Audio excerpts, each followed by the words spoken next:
Hello guys, for today's video ay magluluto tayo ng breaded pork belly. So ganito yung gagawin ko guys in my version. So ito guys yung liempo, ayan, pork belly.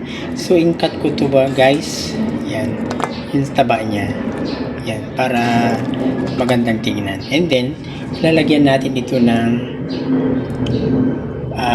black pepper. So meron ako dito 1/2 teaspoon black pepper, and then 1/2 teaspoon na salt,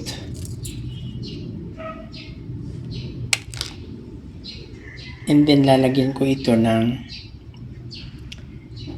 garlic powder. So 1 teaspoon yan guys,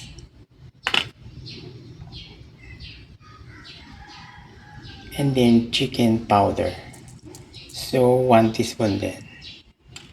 Okay, so ihalo natin, i-mix natin,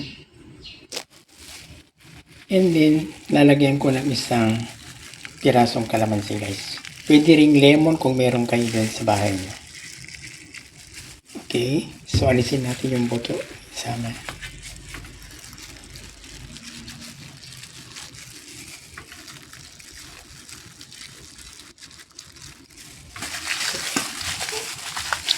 Mix natin para yung mga ingredients niya pampalasa ay magkalat.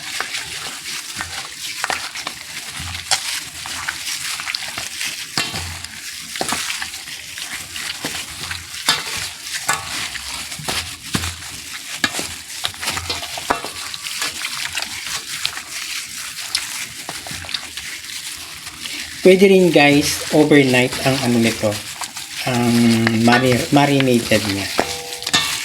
Kunwari lutuin nyo ngayon, kagabi dapat minarinate nyo na. Pero ako kasi hindi biglaan lang. Okay, so maglalagay tayo ng itlog guys.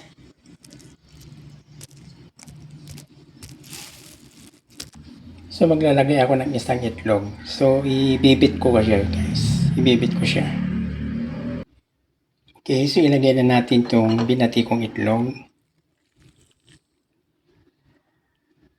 Guys, kung natatabangan kayo sa 1/2 teaspoon na asin, salt, at saka yung yung 1 teaspoon na tawag nito, yung chicken powder, magdagdag na lang kayo ng asin guys. Okay, magdagdag kayo. Kung wala kayong chicken powder, pwede rin yung asin lang. Basta control nyo yung alat guys. So maglalagay ako ng 1/2 teaspoon na sugar.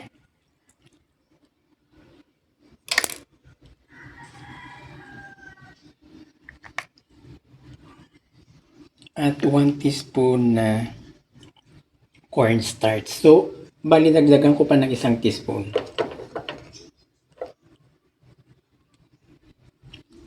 Yan.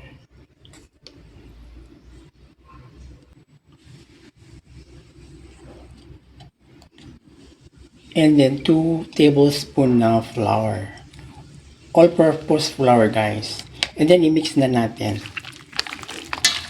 So malinis yung kamay ko guys ha. Basta lagi tayong maghugas pag maghawak tayo ng ulam o mag-prepare tayo ng mga ulam.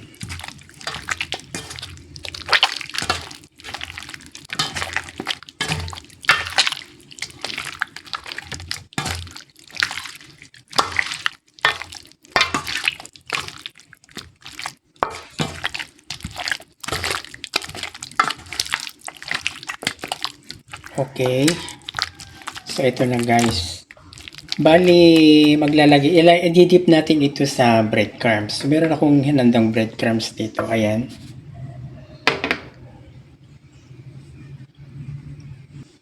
Okay, so meron na akong breadcrumbs. So ang gagawin lang guys, ganito siya. So i-dip natin itong liempo pork belly sa breadcrumbs.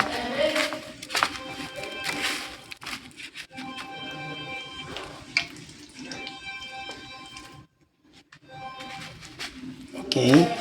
Another one.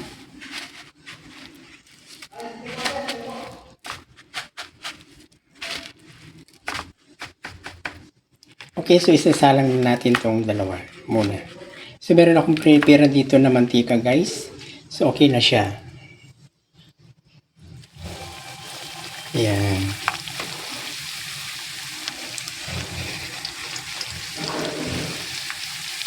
Okay. So ang pagluto guys nito, dapat hindi siya malakas yung apoy. Low fire lang dapat para hindi agad masunog yung breadcrumbs at maganda yung pagkaluto ng karne. So hinay-hinay lang yung apoy. Okay, so titingnan natin guys yung both side niya. Yan. Yun yung pagkaluto guys, magandang tingnan. Basta dahan-dahan lang o mahina lang yung apoy guys para maganda yung pagkaluto. Yan o, tingnan nyo. Ayan guys, ito na ang ating breaded pork belly. So di ba ang ganda guys? Yung pagkakulay ng pagkaluto niya. Basta dahan-dahan lang guys. Low fire lang ang gagawin nyo sa apoy ng kalan para maganda yung pagkaluto. So salamat sa inyong panonood. By the way, inayahan ko kayong mag-subscribe sa ating munting channel and paki-like na rin guys and share. Maraming salamat. Mag-ingat tayo lagi. Bye-bye!